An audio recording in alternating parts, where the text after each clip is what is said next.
What's up, everyone? Welcome back to the Paradox Kingdom. Today, I got some amazing guests. These are dudes I haven't seen in a while, but we were in the trenches together. We did a lot of amazing ministry together. We seen and all the back and ugly things together. So we're going to be talking about what it was like in Bible college, where we're at now, and just kind of some things that we learned. But if y'all can go ahead and introduce yourself, we'll start with Marcus, and then as you want to introduce yourself. My name is Marcus Alexander Velasquez. Back in the day when we were in Bible college together, I used to go by the name of JITA, which stood for Judah. Jesus is the Answer. I don't go by that name anymore, but I won't get mad at anybody who still calls me that. We went to Bible college together, and happy to be here and talk a little bit about the good old days and a little bit about what's going on now. Yes, sir. Sir. Appreciate that, CH. I'm Ornan Oliver Crandon, also known as Prodigal. Um, Definitely happy to connect with my brothers again. It's been so long. I've been able to see you guys and be able to catch up. So I'm looking forward just to dive into some conversation, catch up a little bit, find out about life, what's been going on with y'all, and hopefully edify and build one another up. So looking forward to it. Yeah, so it's crazy because for y'all that are watching, y'all probably have no idea. All the other SUMers, all the other bond project people and youth and all that. It's crazy, right? Because even thinking about that, they now have families. They're now youth pastors. They're now doing all this other stuff, right? Like that's just crazy. But so we'll just start off kind of in the beginning. What made you decide to go to Bible college in the first place? And so y'all can kind of jump in as you are. You can tell the medium version, not the whole hour version of your story, but share what you want on that. Yeah, Yeah, I'll for start. me, Oh, no, no, go. Marcus, you want to go? I'll Go go. ahead, All bro. right. So I don't even know if it was really a decision for me. I was kind of voluntold that I was going to Bible college. Uh, did they I volunteer for you too? yeah, right. I Bro, wish. I have a story about that too, but go. Yep. No, my youth pastor, Pastor Robert Boyce, he went to SUM and he told me about it. I went to a spiritual emphasis, and my whole thing growing up was playing basketball, so that's what I wanted to do. And it got to a point where the Lord said to me, I remember vividly, he was like, basketball's cute, but I want to do some other things with your life. And that's when Man, I had to lay that dream down and then figure out what he had for me. And School of Urban Missions, SUM, was the next chapter of my life, which was what helped me to meet y'all and meet my wife and all that kind of stuff. So it worked out. Yeah. that's what's up. How tall are you, Ornan? 6'2". Six Like, two. I'm not, You're not like seven NBA four. type height, but Jalen Brunson, he's in the finals right now. And I think he's about 6 feet, 6'1", New York point guard. So might have been able to make it. I don't know. Yeah, Might have. that's what, Jada, what are you? Are you, my bad, Marcus. Again, 6'3", 6'3", that's what I thought. Okay, cool. Yeah. sir. we ain't gonna talk Even about though, my height, but go on, share. Well, if you want, we can move down on the camera There you so you go. feel I'm a gonna little just sit better. up in my chair, move my camera uh, around. Bible college for me, honestly, like most things, my pride is the reason I decided to do things. Mhm. So at the time, I was performing at like every church in Chicago that would open their doors for me. There was one church in particular, Metro Praise. I was there almost every like Friday performing for their youth group. And then we had a guest that day, which was Anthony Freeman, which was one of the co-founders of the school. And he saw me perform. He loved my performance, so he came up to me, talked to me afterwards. He's like, "Have you thought about Bible college?" And I was like, "I didn't even know there was such a thing as Bible college. Didn't even know that existed." So what he told me, which clinched it for me, was he said Bible college will be the difference of my ministry lasting 5 to 10 years to 20 to 30 years. And of course, all I hear is, "Oh, I get to do what I love even longer. So sign me up." In that moment, I decided, but of course, after some prayer too, and God confirming it, drove across the country because I wanted my car with me. So I drove from Chicago all the way to Oakland, California. Man. And Whew. how old were y'all when you went to SUM? Let me see. I was 20 when I started. I was 21. Yeah, I was 20 as well. I started in '06, but I think y'all came like right after, right? Like Yeah, I came in '07. I came in seven. late. Mm-hmm. Okay. Okay. So yeah, so we were, yeah, right back, kind of back to back. And then so for me, it was I'll share the condensed version. Basically, I was a Christian. Well, not really a Christian. I thought I was a Christian. I got saved. My youth pastor also went to SUM.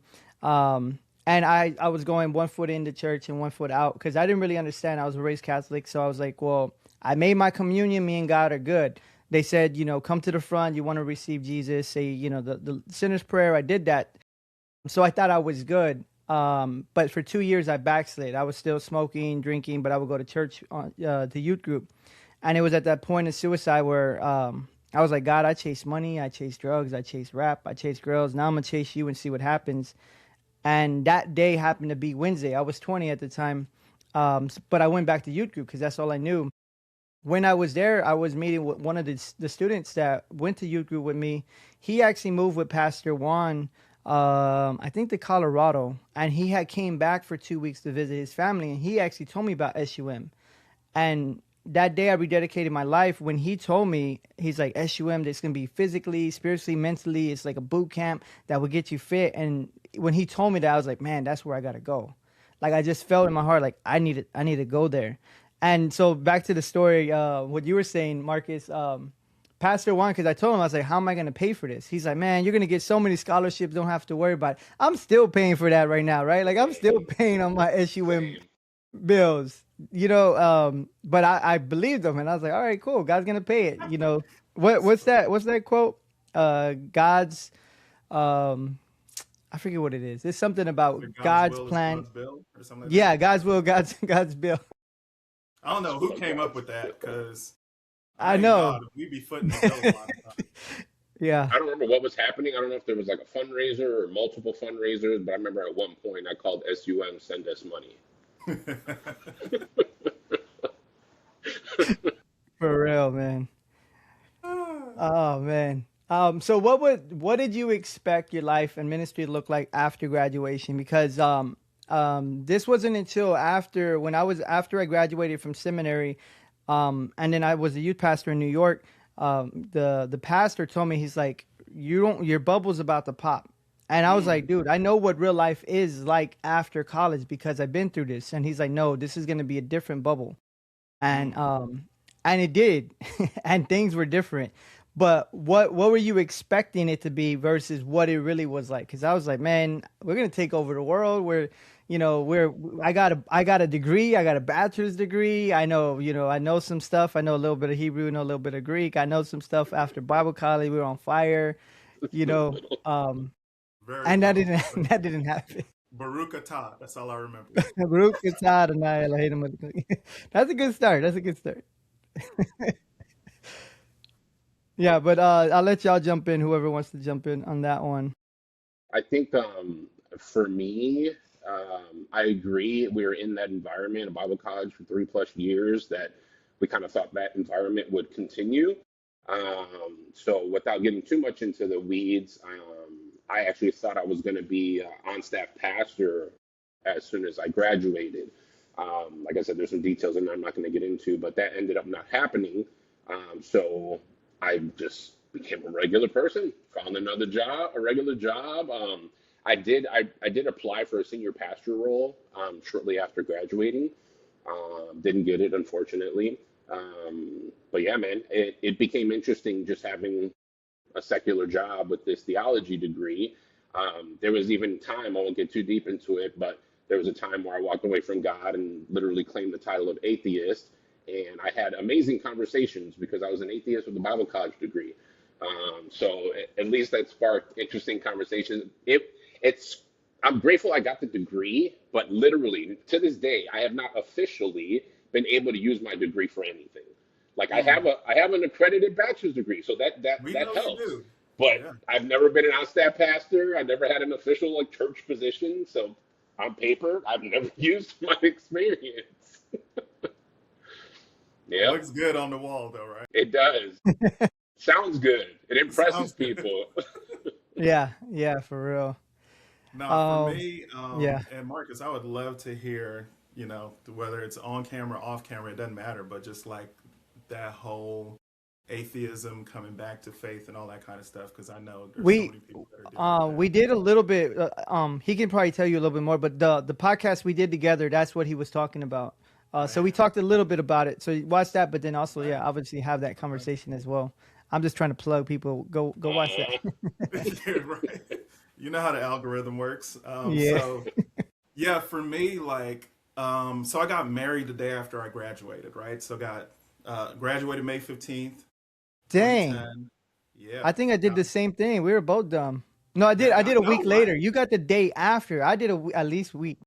And we thought we were smart. That's the dumb part about it. We did Like we too. thought it was a I good do not idea. recommend it. We almost didn't make it to the altar. Y'all don't know that. Like everybody showed up to the wedding, it was all good, but we almost didn't make it. I But remember the flat tire and the limo driver. Oh, bro, but go on. I don't dude think didn't that's show up after for the yeah for the reception after. It was crazy. that Good was times. crazy. But we kind of knew what the next steps were going to be, and it was ministry involved after we got done because the same youth pastor, he was planting a church, and he wanted me to come back to Kansas City and do that with them. And after prayer and deliberation, because initially I wanted to go to New York, I was going to do out there, but that's what I wanted to do. Um, but after praying about it, talking to my new wife about it, she decided to, for the first time, leave California after being there her whole life and go with me to Kansas City. And we went there and we started doing ministry, which was really a faith walk because it was kind of a church plant, kind of a you're gonna get paid as we can, which I was on board. Like I got it. I was like, hey, ministry, sign me up. Like we trying to save people and reach them with the gospel and whatever it takes. That's what we're gonna do. Um, but like Marcus, I had to quickly go get me a secular job as well. So started working at Home Depot. Did that for about 2.5 years, where I would wake up at 4:30, have to be at work at 5, and I get off at about 2:30 in the afternoon, and then I do ministry in the afternoon, evening. So I did that for about 2.5 years, and that was the biggest thing that I learned. Like ministry was not for the weak, right? It was not going to be something where you get in and you feel like your next check is guaranteed and everything's going to be safe. It wasn't safe at all. Like we, thankfully, my mom was able to help us out. But yeah, it was tough, man. I'm not gonna lie to you, it was tough, but it was beautiful at the same time. Like we did a lot of great ministry together. Yeah. Yeah. No, that's definitely true. I've had a lot of secular jobs, and even with my master's degree, I mean, I've used it a little bit, but not as much as I would like to. So I'm gonna read a Subtle verse flex, from I like it. what'd you say? I said subtle flex. I like it. This We only got the bachelors, Marcus. guy. We're the losers. Hey, y'all the ones in less debt than me, okay? I just have a more expensive paper that I is was in the legit background. thinking about going back to school today for my master's and something, but I'm probably talk to you before I do that. Yeah, See if yeah. it's worth it. If I still would love to do a doctorate, but it probably wouldn't be in biblical studies. It would be in something like anthropology or some kind of Mm, something else. Um, but anyways, I want to read this verse because this is what Bishop, y'all remember Bishop yeah. very well. He read this verse for me because he asked me the question. Maybe he told y'all too. He's like, "Hey, do you want to know what ministry is going to be like?" And I was like, "Yeah, yeah, tell me." And I thought he's gonna like, we're gonna be healing sick and raising the dead and all that stuff.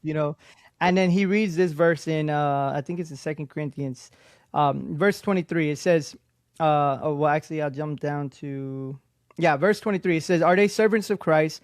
I am out of my mind to talk like this. I am more. I have worked much harder, been in prison more frequently, been flogged more severely, been exposed to death again and again. 5 times I received from the Jews the 40 lashes minus one. 3 times I was beaten with rods. Once I was pelted with stones. 3 times I was shipwrecked. I spent a night and day in open sea. I have been constantly on move. I have been in danger from rivers, danger from bandits, danger from my fellow Jews, danger from Gentiles, danger in the city, danger in the country, danger at sea, and danger from false believers."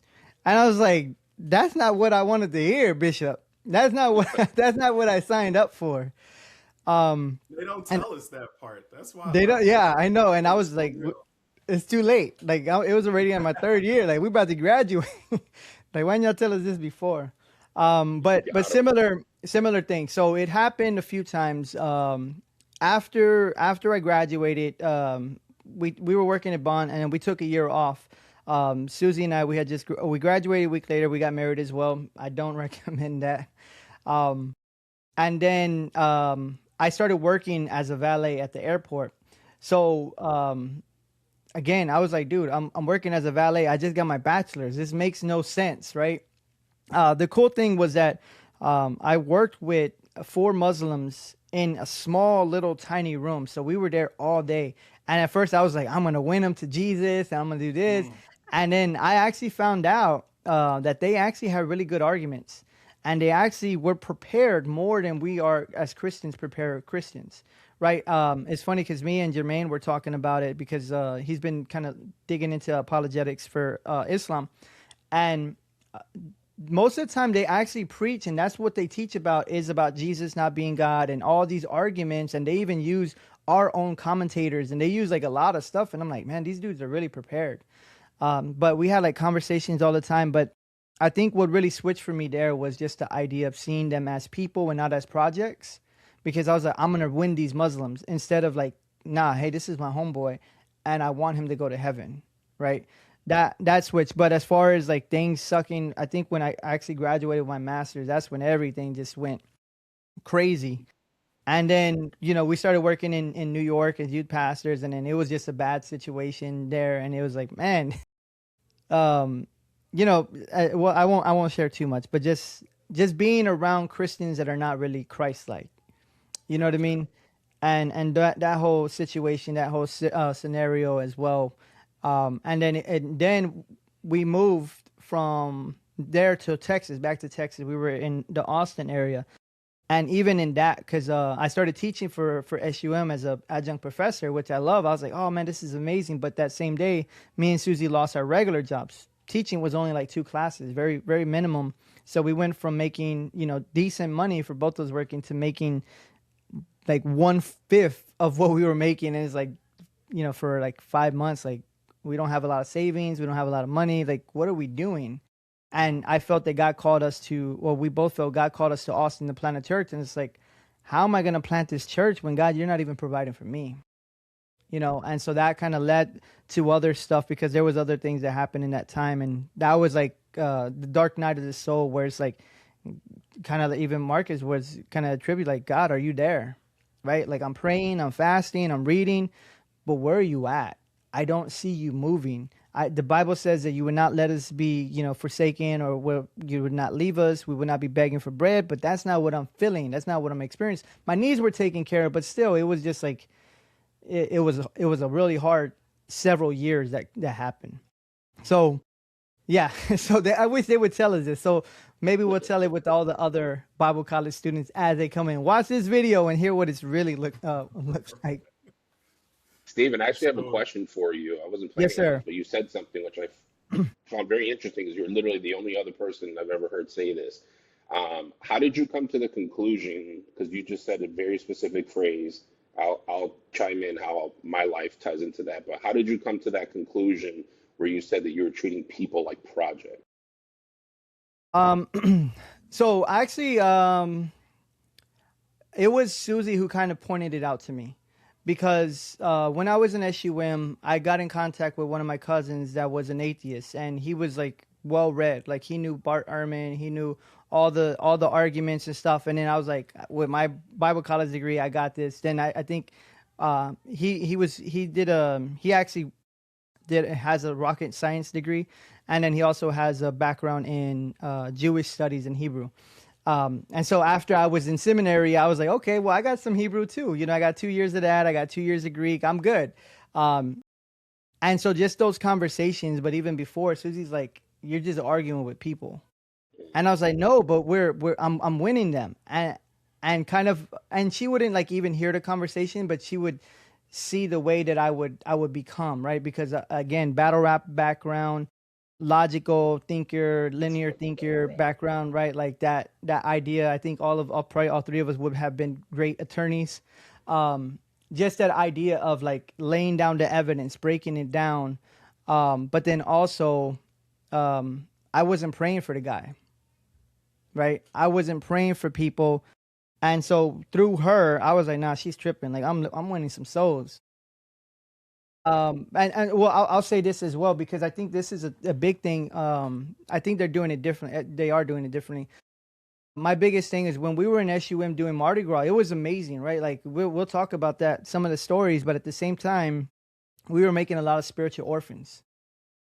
We were bringing these people into Christianity, but we weren't praying for them. We weren't keeping in contact. We didn't have those lasting relationships, and then we're making orphans, right? God calls us to be fathers in the faith, and we weren't doing that. Part of it's not our fault, but still, we still should have some kind of responsibility. But that whole idea, it was like, oh, I got another one. I saved another one. They saved another one. Just that idea, that culture. Um, but as far as me, that it was kind of her and then me having to reflect on it. Because at first I was like, nah, she's tripping.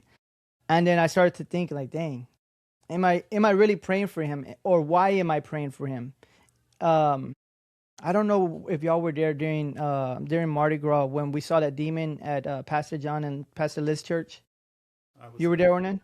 Hmm. Yeah, so I'll share this story. This is kind of off topic. I know you had another thing, and I want you to share it, Marcus. So it ties into this. So during one of the worship nights at Pastor John and Pastor Liz church, we were there. We went to go worship, and while we were there was a guy kind of rocking back and forth, and he was making some weird noises, and I thought he was autistic. I didn't know the guy. I just saw him, whatever. And then a girl passed by him, and he was like, like literally, like he was gonna attack her. So Pastor John put him into the back room. Me, I guess Ornan, Calvin, and some other people that were there. I forget exactly who was. I think Brian may have been there. So we're like yelling at the dude, rebuking him in the name of Jesus. We're casting out. We're saying all this stuff in scriptures. I rebuke you, and nothing's happening. And I'm like getting tired and exhausted, and others are like, dang, what's going on? This is not what happened in the Bible. When Jesus said it, it went out like that. And again, we're in Mardi Gras. We've been fasting for 21 days. We've been hitting the streets and all that. And so I remember God gave me a word, and I didn't share it, but God gave Calvin the same exact word. He says, look at him like your brother, like your physical brother, your biological brother. Look at him as your loved one and pray from him from that place. And that shifted the whole mood. It shifted everything. And we started to pray for this guy. And completely, because he was on the floor, he was throwing, like knocking tables over, he was crawling, he was growling, he was like doing all kinds of stuff. And he came to his right senses. Right?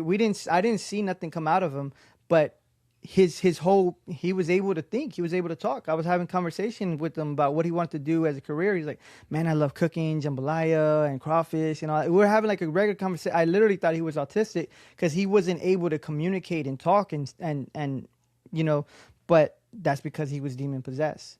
So the reason I bring that up is just to say that again, we were looking at him as we gotta get this demon out, but we weren't looking at it with love. When we looked at it from that different perspective, it changed everything. And it wasn't hard. We weren't even having to try anymore. So that's a long way to answer your question. I apologize. No, you're good. No, I was very interested in that because, like I said, I've never heard anybody else say that. And that came from the mouth of God. He literally talked to me and convicted me one day and told me, he's like, you're treating people like projects. Mm. And that literal phrase, people like projects. So when you said it, I was like, oh, snap. Like it touched me because I heard the same exact thing. Wow. But bringing it back to the topic at hand of discussing Bible college, um, I got to be honest, man, that is, at least in my experience, somebody else may have had a different experience, but in my experience, that is the culture that's cultivated within Bible college. It is, in a sense, a career. It's like you go to school for plumbing or electrician, and we went to school for ministry. So it's treated as if it's just another career option where you go through formal training and hands-on training and all the stuff that we did.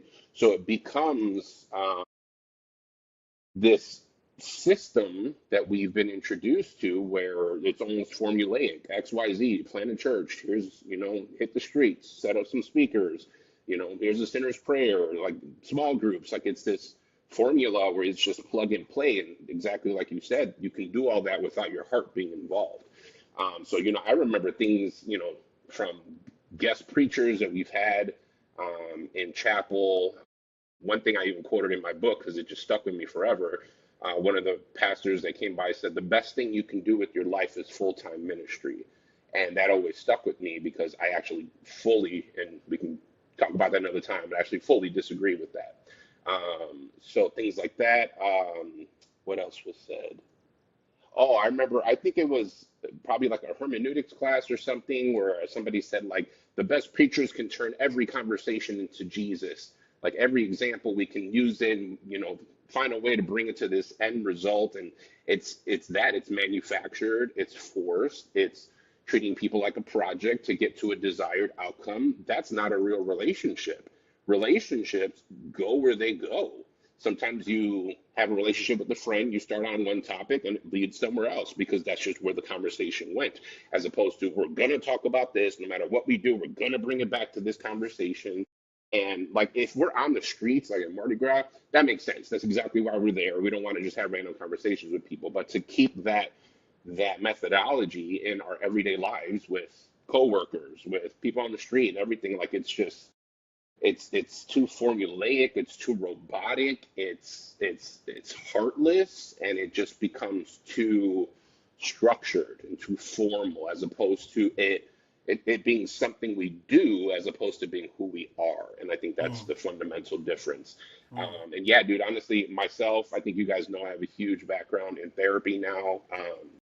Between not only attending it myself on and off for 10 years, but I launched a podcast called Therapy Thursdays. So I started having licensed therapists on as guests talking about stuff. So I've learned a lot about the human experience, the human psyche, who we are, why we do what we do.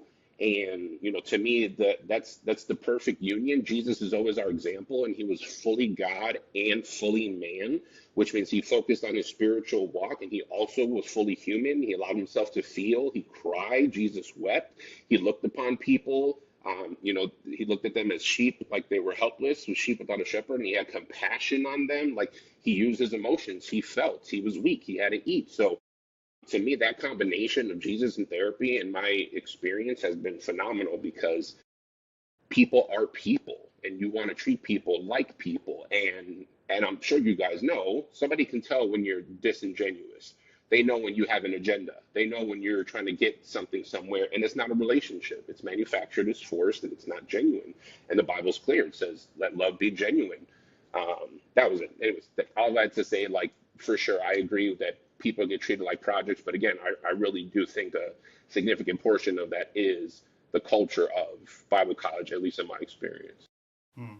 I was gonna say, that's a great plug just for your book as well, How to Love God, and kind of breaking down some of those things as well.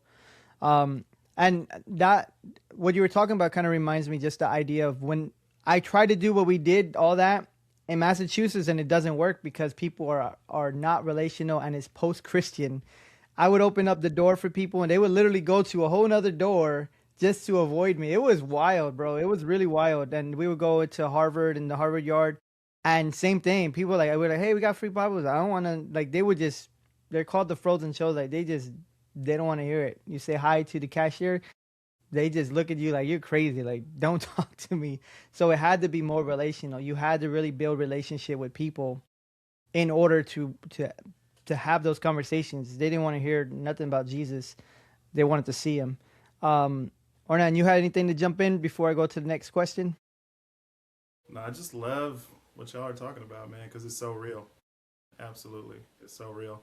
I've, being in ministry, I guess I do. This was the only thing, and this was something I was going to say later, but being in ministry, I don't always fault Bible college for trying to teach you how to skillfully evangelize or reach people where they're at because when you get involved in ministry, you do realize a lot of pastors do treat it as a job. And a lot of times it's more talent over character, right? Can you actually do this? Can you technically preach? Can you evangelize? Can you lead? As opposed to how are you treating your wife and what does your devotional life look like, Say that. right? So I think some of it prepared me to do well and rise really quick in ministry.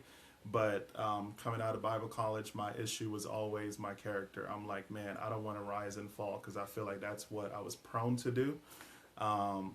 And ministry didn't really, it's not really checking too much for, hey, what's your devotional life looking like, right? It's like, hey, figure that out, but be here and serve and do what you need to do. And I think it's from a place of wanting to help others. But in order for you to be able to help other people, you need to know how to stay connected to divine yourself, right? And if we get disconnected, we're now pouring from an empty cup, and it's only a matter of time before it all comes crumbling down. So Yeah. I'm fully in agreement with y'all on that. Yeah, no, that's actually very, very important. I think so some of the class, I wish they would teach more of that in Bible college as well. Yeah. Because I feel what both of you are saying, right? Like the idea of it being structured, that can create issues. But then the idea is like, but how else do we kind of do this in a sense? And so we can't fault all Bible colleges at the same time. So I feel about what you're saying. But I feel like I wish they taught more about leadership, administration, and then also like just being real, right? Like, and one of the things I had to unlearn at SUM, apart with what you were saying, Marcus, was well, I'll say this and say that one was I don't have to look like I have it all together, right? That was my idea in Bible college. I thought that I had to always have the answer or always had to have it together, right? Especially because if your room was dirty, you're gonna get fined, right? If someone comes in and they're gonna prophesy, we gotta run out the door because they might prophesy all my business in front of everyone, and that's not gonna be fun. Ooh, that Like, was scary. And it was yeah, competitive, right? You had a yeah, bunch of gifted people. Like I always tell yeah. people, some of the most gifted people I've been around was at SUM. You got all these gifted, talented, called people, but put in an environment that breeds competition as opposed to character, that Hmm. breeds skill Ooh, as opposed say that. to let's really connect with each other and be vulnerable.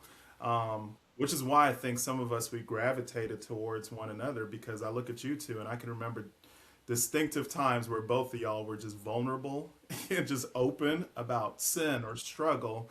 And it caused me to be open and feel like I don't have to be perfect. Now I might have took that way too far and like, oh, I'm gonna be imperfect to like too much, right? Because I was Shall we wild. continue in sin? Absolutely not. Yeah, I didn't read that part. I was like, hey, I'm free. Let me just live my life.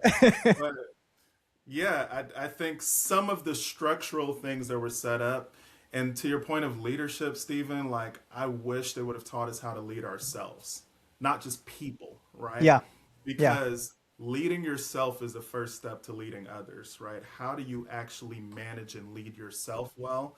And then how do you lead your family well? How do you lead your yeah. kids well before you go out there and you're telling everybody else what to do? Two things I want to add to that real quick is number one is you cannot teach what you don't know. Yeah. So a lot of times the leaders that we interact with in church are repeating and regurgitating what was taught to them. So if you're saying, and I agree with you, I wish you'd teach us about how to lead and focus on our character first. Most of the time, they're not doing that themselves. So how could they teach us? They're just regurgitating what was told to them, which was told to them, which was told to them. So yeah, you can't share what you don't have. And then number two, on the topic of presenting that you have it all together, Stephen, you said something one day. The other day, remember I told you about the whole flushing thing for the basic show when you flush the toilet to remind you of our effort. Yeah.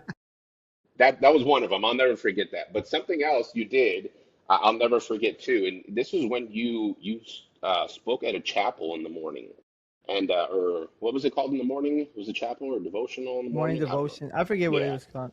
So you did that, and you gave an example that I'll never forget, which was you said as you were preparing for your devotional and you were physically getting dressed, you were steaming your undershirt. I don't know if you remember this, and you ended up only steaming the part of the shirt that was visible to everyone Mm, else, but the rest of the shirt was full of wrinkles and other stuff. And then you use that as an example. How much do we work on just the areas that people can see?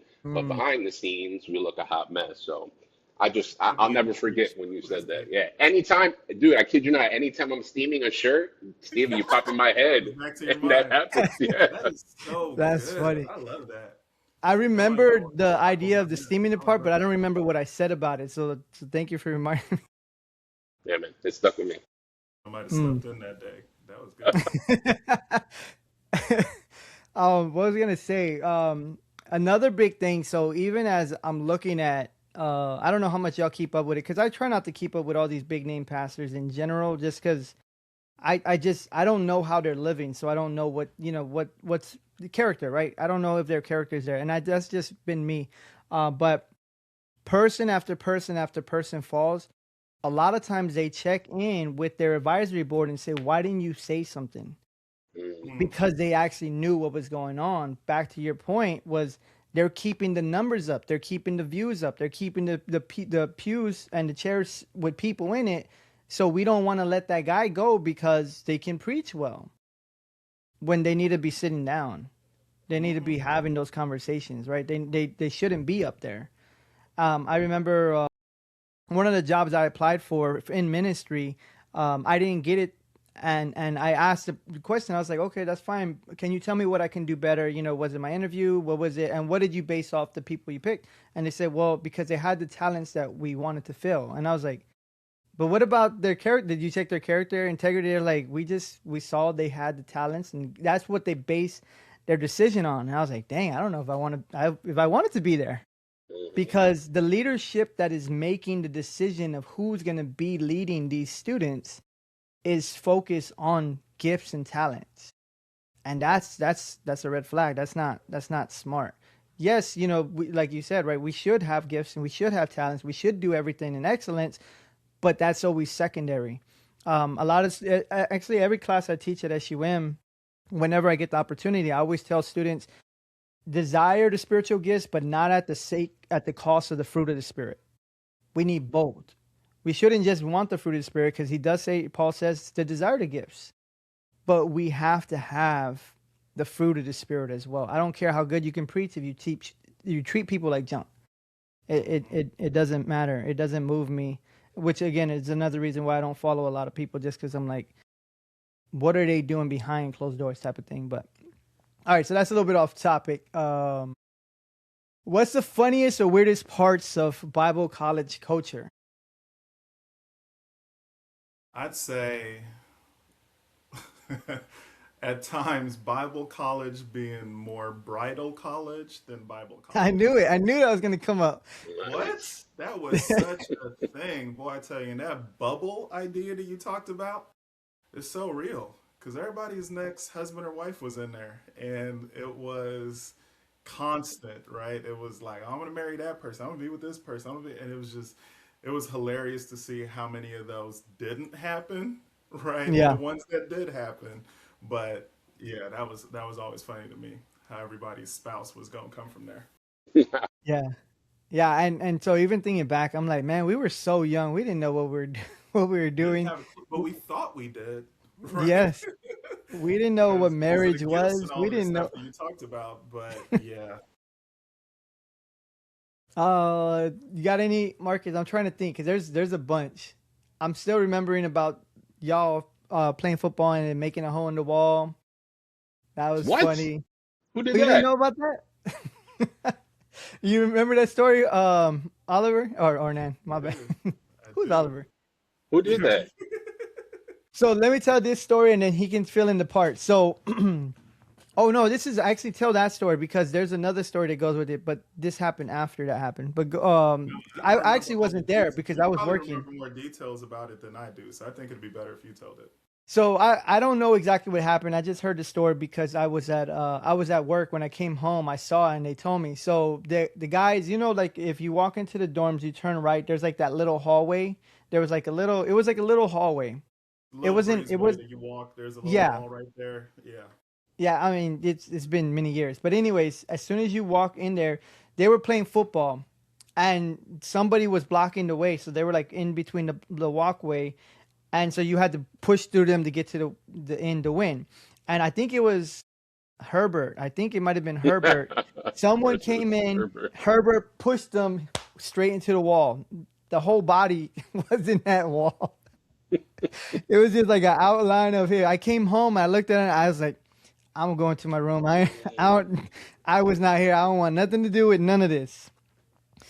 Stephen, I Um, feel like that was you a lot of times. Like there were times where you would just come in and see stuff happen and be like, I'm gonna go straight to my room. I um, don't even want to know what happened, yeah. who was doing what. That's so funny. Because I've seen that look on your face. Like you just put your head down and walk to your room. Like, I'm not dealing with And so the other story I wanted to tell in connection was that with this was I was a few days later that had just happened. A few days later, I'm in the top bunk and I'm just reading. I don't know what I'm reading, and I hear a loud bang, like just a loud bang, and I'm like, oh man, these dudes they didn't learn. Like, dude, y'all just got yelled at, y'all got fined, y'all got to fix, y'all got to raise money to fix the wall. So I get off the bunk, I go out, and I'm looking, and I'm like, wait, what the heck? There's nothing happening. So then I run outside, me and Fuego, me and Danny run out there, and that's when that car is on fire. I don't know if y'all remember that. There's a brand new Mercedes on fire in front of the campus.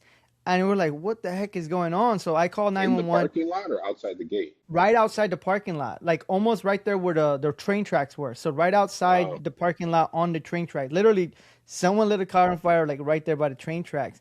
And so he goes in and he's over here like superhero, opening the doors and the trunk and everything.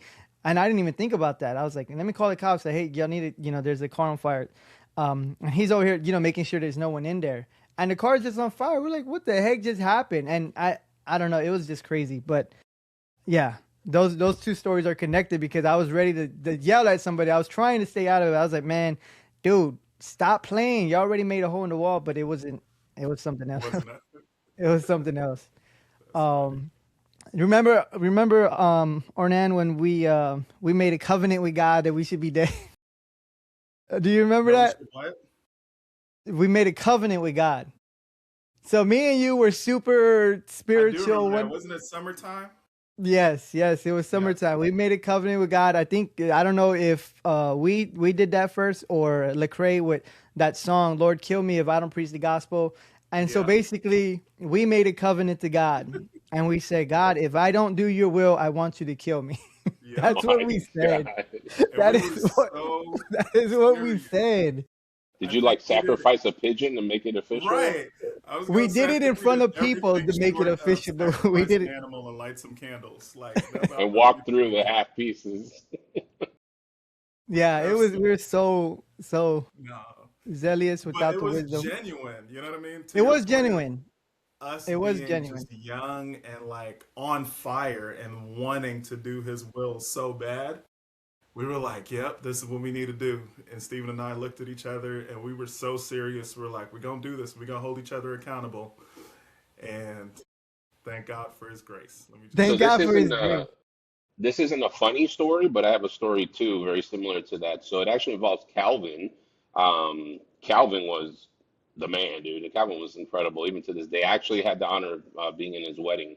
Mm. All right. And yeah, and I'll always remember because at this time I was in the married dorms across the street, and I don't know if we were praying or what happened, but Calvin is obviously called to be a prophet, and like you said, you guys said we take it serious, right? If we're gonna do it, we're gonna do it right.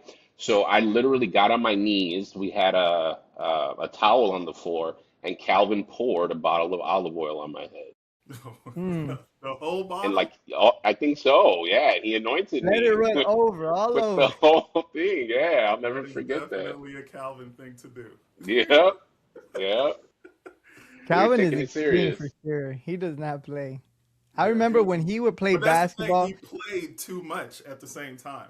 at the Like he same time. That always was played, wild. That is but wild. then he also didn't play. Like it was so funny. Yeah, That was he would. I remember he would play basketball. Literally, with sweat would be like salt. He would have salt, like just Yeah, lines yeah. of salt on his body. Yeah, that's another part of it too. Those basketball games and those wrestling matches that we would I have. was gonna bring up the wrestling matches, but I didn't. Yeah, My goodness, dude. That was funny, but it would get intense. I remember one time almost getting into a fight over basketball. Like, tell us a story. man, well, y'all remember Dre, right? DeAndre? Oh yeah, Dre. Yeah. Yeah, so he was out there and it was me, him, Calvin. I don't think Victor was out there. I think it might have been the three of us, and then some of the girls were watching us play. That's why And it happened. it's probably yep. right. But basketball for Calvin and I, like that was our life, right? That So we was came life to for Bible y'all. college, but like we would compete all the time. We're always playing against each other and stuff. So like we were intense when it came to basketball. But we I also know knew you didn't how even let like me win. You were supposed to let me win because you were teaching me nah, how to bro, like really play. And we he's like, "All right, wasn't I'm gonna doing let you that. win." But He no, didn't. we might teach you some things, but we're gonna try to block that shot every time. But no, we're playing, and you know, Dre started talking a little bit, and I started talking too. But the talk was just a little different. So when you're good, right, you start saying a lot more crazy stuff because this is what you do. And it just got out of hand. Uh, like I grabbed the ball, threw it on top of the roof, got Oh, I in think his I remember face. that. Yeah, got in his face. We were really about to fight because I'm like, bro, you're not good. Like, why are you even talking to me right now? So it got real crazy. But Well, if we're Dre watches this, what's up, Dre? Nice to see you. What's what up, up, bro? Dre? Steven is bringing all this stuff out. This ain't. Oh man, that's funny. Yeah, but That's like funny. the basketball, wrestling, a lot of that will be intense, and we all still dudes, right? So you're playing around, but when you start playing those competitive things, like with your brothers, like it's easy for it to go left. And there was a couple of times where that definitely happened. Yeah. Yeah, no, that's true. If you try, I'm trying to think back when we first met each other. What did y'all think about each other? What was your thoughts? What were your ideas, if y'all remember or whatever y'all remember? It's funny because Herbert always tells a story about me mean mugging him. He's always tells a story, and it's funny because I remember because I had rededicated my life and I was still a new believer. A lot of stuff that I believe was kind of what I seen on TV, what we see from Hollywood. I was raised Catholic, but not really. Um, and I remember Celeste. Celeste told me one time, she's like, "Why are you always mean mugging? Like, why are you always got a mean mug?" And I was like, "Dang, I didn't even know I did." Like, I mean, I did, but I didn't know I did. It's funny because yesterday we were at a youth camp and they were teaching the students like, what's one common thing that people misconception people have about you is like that I'm mean. And it's like that's just how my face rests. Like it's not me being mean. My face just looks like that. But I probably was mean mugging Herbert. I will say I don't know if this was our very first interaction, Stephen, but I know it was one of the first. And I made the mistake of calling you a fool, but like For in real. passing, you know what I mean? I was like, "Oh man, stop being a fool." And dude, you were like, "The Bible says you are not supposed to call your brother a fool," and I was like, "My bad, sorry, my bad." Oh my I'll never gosh. forget that, dude. Yeah. Oh, that is funny, man. Y'all have stories that I have.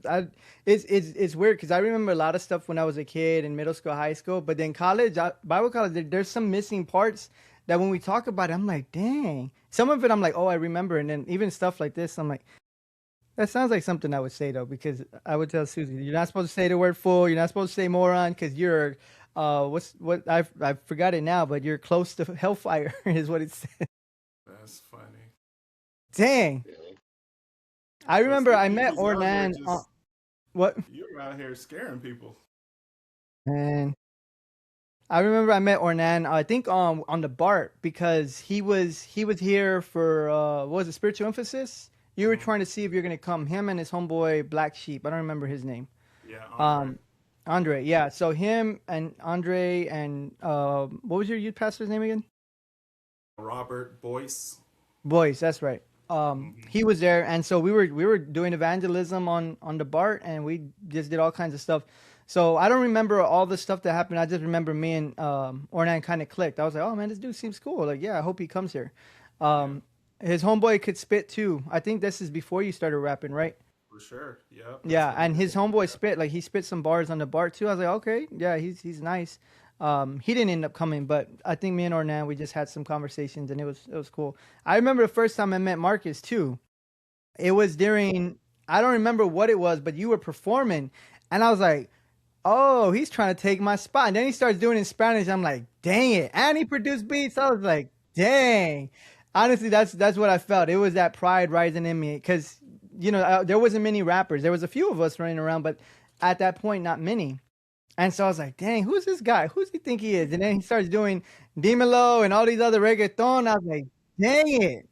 I can't say nothing about that. So it Yeah, was that was dope. But my it was first that, it was experience like, with it too.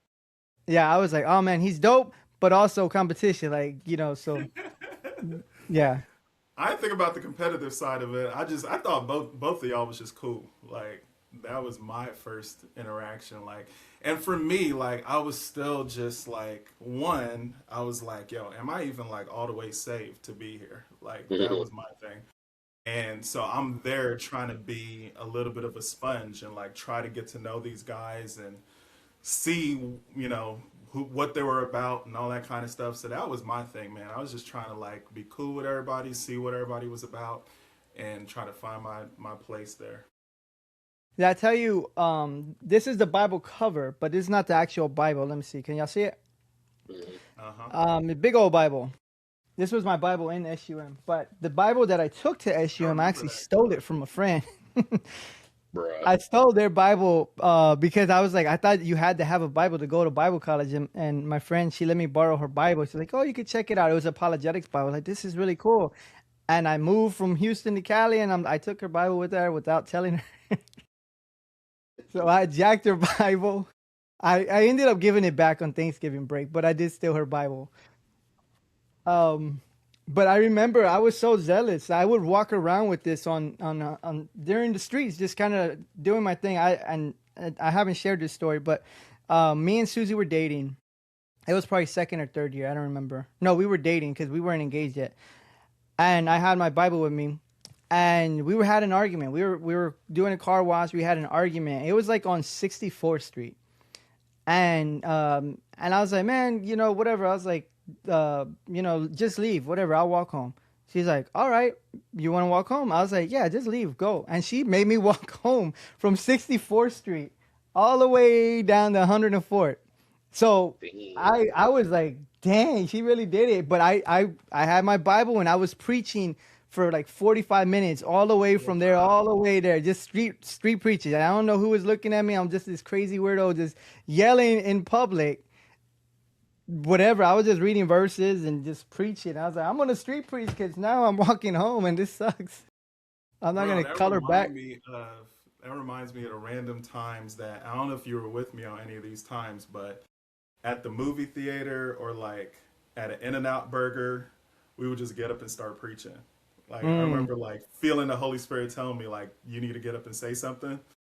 And like after the movie was over, not during the movie, but after the movie was over or like during In-N-Out, there was always like a group of us that became a thing that we would do from time to time, that's where we dope. would just get up and share Jesus with people. Um, and I'm like, man, that passion and that like reckless abandon, just to tell people, probably not effective, but Mhm. at the same time, it was like, Jesus, I'm willing to do whatever I'm you want, willing.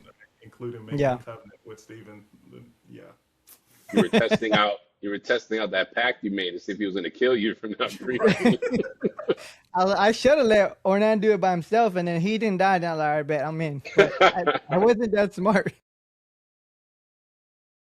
It's funny that you're talking about that too, because I was thinking, and I've shared this we have a home group at our house, and I shared this many times because when I was still secular battle rapper, whatever, not saved, we were at an outlet mall, and my homeboy found a walkie-talkie. He picked it up. He's like, "Hey, this is a walkie-talkie." And I was like, "Oh, that's cool." So he starts pressing buttons on it, and he's like, "Hey, anybody lose a walkie-talkie, whatever?" And then someone's like, "Oh, thank you, you found it. We've been looking for it. Can I have it?" And he's like, "No, this is mine." Like he just starts cussing him out and going off.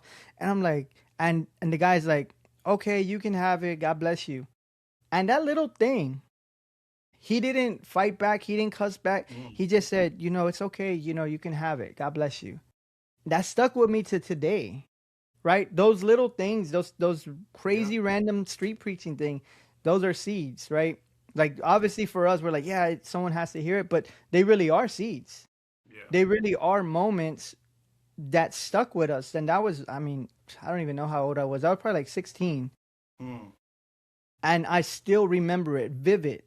I remember exactly what we said, what we did, what he said, and it stuck with me. You know what I mean?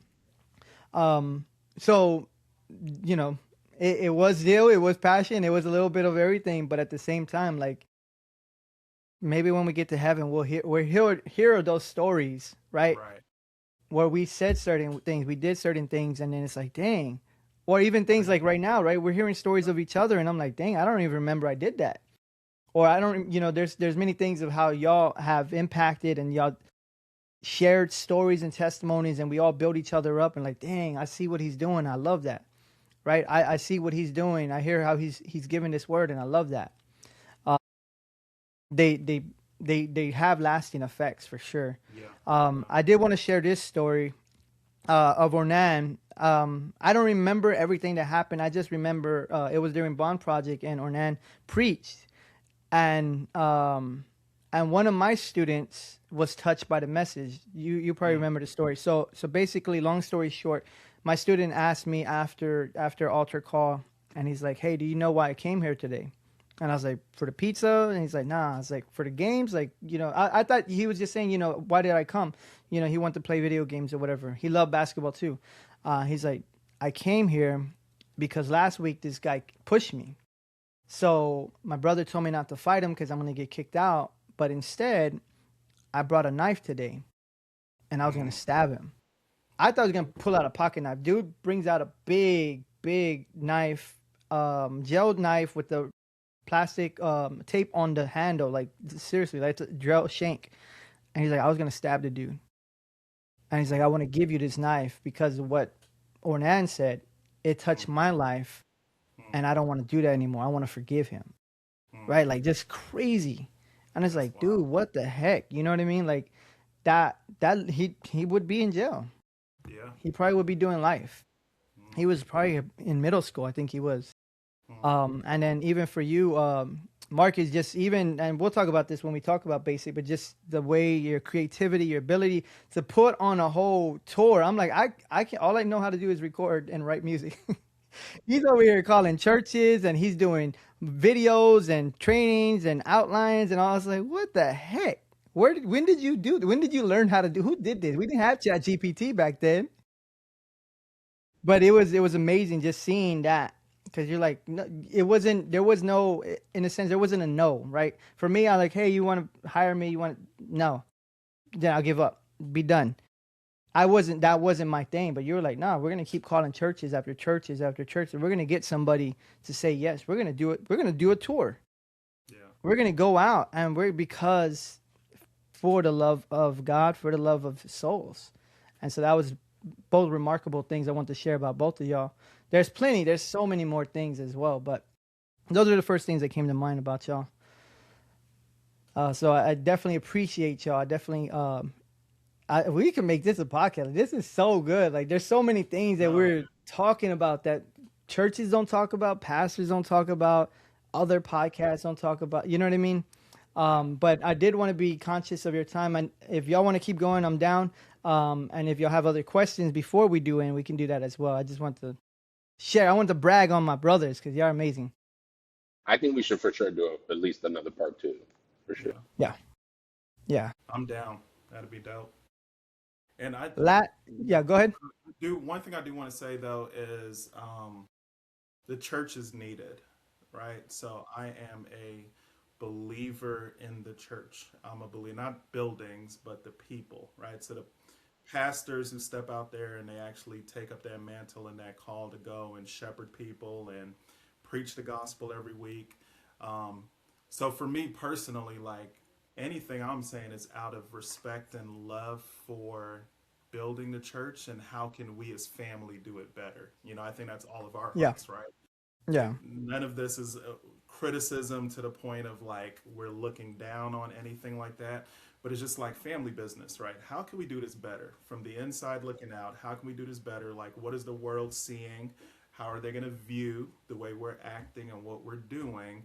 Because the goal is to win souls. And I've personally talked to so many pastors who initially when they started ministry, like all the right boxes were checked, right? I love God. I want to love people. I want to be relational. I don't want to see them as a project. Like they checked all the right boxes, but I would love to unpack some of that systemic stuff that causes that to die out, right? And then it becomes about the numbers, and it becomes about all these other things. So, love the church. I'm a believer in the church, man. I think the church is what we need more than anything right now, right? There's so many good things out there that are needed, but people that truly love God and know how to love people, I think is what we need more than anything. I'm voting for you for president. You got my vote. No, that's good. No, but for real, yeah. Anything we do say, if it's criticism, is because we're criticizing ourselves first, Hmm. because we were doing that, right? And it's not. You're right. You know, if anyone hears this and they think that we're like, oh, you're so dumb, or they're so dumb, that's not what it is. It's just like I've learned, and we don't got it all together either. Right. And I'll say this because this is the biggest misconception that Marcus hit on earlier, is that I don't know if it was taught or it was culture or it was sub, somewhere in there. But if you're not doing a full time ministry, you're not serving God. Mm. If you're not doing full time ministry, you're not in God's will. If you're not doing full time ministry, you're a sub Christian or anything like that. Because I've talked to many SUMers that are not doing full time ministry. I don't think either of us are doing full time ministry, right? In that sense, right? At a church doing that. What we do is full time ministry every day. The way we love our wives, the way we love our kids, the way we love people. That is ministry. Ministry means to serve. That is a better understanding, versus the layman versus the clergy type of thing. But I think that was the biggest thing, that sometimes it's still hard to break, even though we know it in our head, but in our heart it's still, and that's coming from others that I've talked to as well that struggle with that. Mm. That idea is so embedded in us and others. Yep. And I don't know if I shared the story with y'all, but one of my professors was telling me, well, he was telling us a story similar to that, where he said, he's a professor, obviously, of he was a church history, and his brother-in-law was a banker. He gave, he had a very good job. He gave a lot of money to the church for tithes and offerings and help mission trips and everything. He would serve every Sunday, and he did like all these other things. Like he was just always in there. And his father-in-law, their father-in-law together, always put him, the professor, up higher, because he's like, oh, you're doing such a great job because you're serving God. And the other one, the banker, is like, man, I wish that God would call me into full-time ministry. I would love to do it, because then I will be serving God too. Right? And he's doing all the work. He's doing all the stuff. Like, we do need Christians out there in the world, right? The biggest thing that I think even before us was when Christians went out of entertainment, went out of science, went out of politics, when they started to retreat and say, no, that's secular, let the world have it, because now we see what has happened. We need to be influencing those things. We need to be taking part. We need to be in there making those decisions that affect us, that affect our cities, that affect our schools, all that stuff. So yeah, so 100%. Is be in the world, just not of the world, right? Exactly. It's And pretty honestly, sad. the to tag on to that, Stephen, the other side, the flip side to that coin of people feeling less than if they're not full-time ministry, there's also a much uglier side to that, where those who are quote unquote in the full-time ministry start judging and looking down on those who are not Mm. full-time ministry. What do you Mm. mean you're not street preaching, 5 days out of the week? What do you mean you're not serving in every ministry that the church has available? What do you mean you're not saving souls? What do you mean you're not discipling somebody? Like, if it's done genuinely in love, there's no competition. Yep. We shouldn't be looking down on someone else. I mean, like, let's literally look at those words. We're judging someone else because they're not loving as good as us. Like, Yeah. Yeah. when we Yeah. break down the actual words, it doesn't make sense. Like, haha, look at me, I'm involved in all these things. And like, yeah, so but that's the ugly part, and I've seen it one too many times, where it's like, oh, Yeah. well, look at me, I'm so and so because I do XYZ in the church, or I have a bachelor's degree in biblical studies, whatever, and it's just like, who cares? Yeah. Cool story, bro. Cool Oh story, man, bro. bro. And Well, to your point, Marcus, like, go ahead. if we're all in the church, who's actually affecting the world?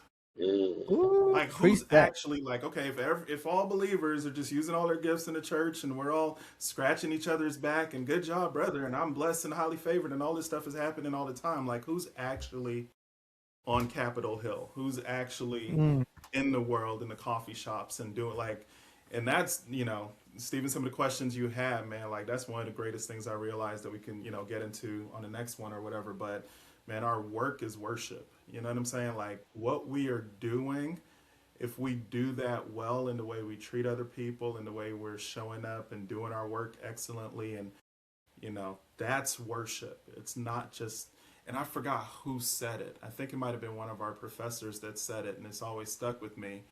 And they said, true worship is invisible. It's not the things that you see with the hands lifted and the singing out loud and all that kind of stuff, but it's that person that will send that person a text and call them and love on them when no one else knows about it. I truly believe those are the things that, to your point, Stephen, about the fruit of the Spirit, those are the things that God is looking at even more than what we do on platform. So, yeah. yeah, 100%. Um, Dang it, there was something I was gonna say that you made me forget because you started talking, but it's all good. It was good what you said, so it doesn't matter. It was, so as we wrap up, I want them to see if I mean I don't know how y'all have social. I know for Marcus for sure, plug the website, the book and all that. Ornan, I don't know if you care about anything or there's any way where people can connect with you as well. If anyone sends me any comments on here, I'll definitely tag y'all in those as well, or let y'all know that someone's asking a question because I think these are important. Um, it's a question for next time, but that's one of the things that I miss the most about Bible college is being able to be with other Christians and be real, be raw, grow together, be encouraged by one another that I can't find anywhere else, right? Like we have certain men groups and stuff like that. I've done other stuff, but it was special, right? Like there was something different about it. Being in the trenches, being broke college student eating ramen noodle soup and all that and praying for each other, doing all this stuff together. Um, I miss that. So these conversations are amazing. Yeah. Same here, bro. Amen. Yeah, well then, quick side note, I wrote a book called How to Love God, Living Out the Greatest Commandment, which shows a biblical framework on what it means to biblically love God. So you can reach out to me on that website, which is intimatewithgod.com. Again, intimatewithgod.com. I also created a free text line so people can shoot me text messages if they have any questions about my book, Christianity in general, whatever. That phone number is 773-541-9505. Again, 773-541-9505. Super free. It's anonymous. Shoot me a text if you want to talk anything about Jesus. That's dope. I didn't know about the line. Deal. That was great. I was, You got anything, Ornan? I know you were looking at your phone. Maybe like what's my no, I was handle trying to look again? the book up. I was about to order it right now. So I'm That's definitely what's gonna up. get that and read that before we get back together. Yeah, But it's really good. It's a good one. okay, I am man. I work for an organization called Youth Equipped to Succeed. So my passion is reaching students, parents, and educators, and helping them with difficult topics that they have to have with their kids, walking them through that kind of stuff. So that's what I've been blessed to do for the last 8 years. So on things from bullying prevention, drug and alcohol prevention, how do you have to talk with your kids about sexual health and responsibility, online safety. I've done multiple webinars that you can find on my page, youthequippedtosucceed.com as well, where parents are getting engaged, getting involved, and building a community where we can fight back for our kids, right? So that's kind of what I've been doing. Y'all want to check that out, youthequipped.org. That's our website. You can find me on social as well. Would love to be able to connect. Are we looking for Ornan or Oliver? Either one, it'll pop up. We'll need to get into that next time, but yep. Next time you got to wear your whole costume, the Oliver Queen, Green Arrow. Come with the arrow. Arrow, yeah, yeah, yeah. Have you ever seen that, Marcus? Mm-mm. No. Yeah. Green Arrow, or is it just called Arrow on The show's Netflix? called Arrow. Yeah. Arrow, yeah. It was dope. It's about Green Arrow, but his name is Oliver Queen. So when I Mm. found out Ornan Did is you finish the Oliver, I was show? You Huh? did you finish it? Yeah. It Okay, got a little I never weird. finished it. I'm gonna have to get back into it. Did it? It Okay. was good. Maybe It did that's get why I weird didn't for a finish it. season, and then it came back. But Gotcha. yeah, yeah. You know how everybody tries to go to space and do some stuff like that. But anyways, uh, I deeply, really, really, really appreciated this conversation. Um, we will have more. We just need to work with schedules and get all that down, and we'll do it as often as y'all want. And then, if anybody watching this, if you have any questions or comments for them or for me, or things that you would love for us to cover, we have years of youth ministry. We've done any and every kind of ministry. We've done prison ministry. We've done homeless ministry. We've done all kinds of stuff. Pastor, senior pastor, church planner. We've done all this stuff. So if you have any questions on that you would love for us to cover, we would love to do that and talk about that. But as always, make sure you like, subscribe. Until next time, peace.